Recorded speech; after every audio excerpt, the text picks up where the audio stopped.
So this is my KTM 890.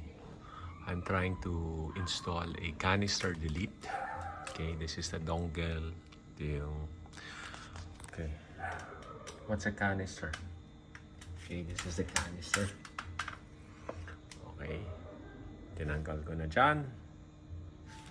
Okay, and this is the, okay, I think this is like a vacuum solenoid or something, or this is a solenoid.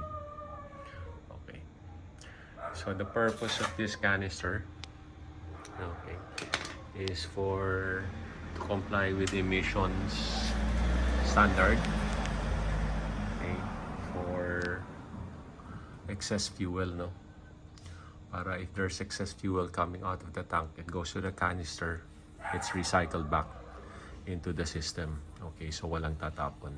Okay, so I was installing the can delete. So ito, nilagay ko na yung dongle. Okay, plug. Okay, one of the hoses na. And look what we saw.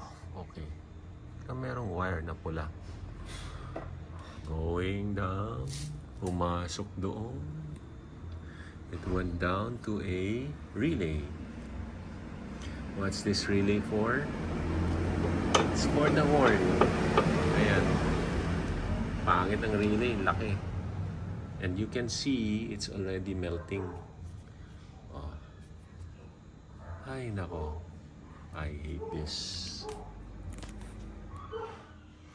Okay, so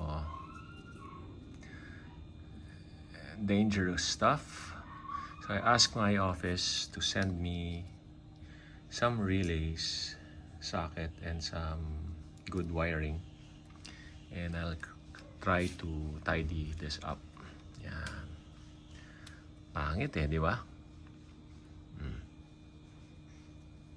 Yan ganda ng relay. So pag nagwa-wiring ka, dapat kumpleto ka sa tools, di ba? And materials. Yan.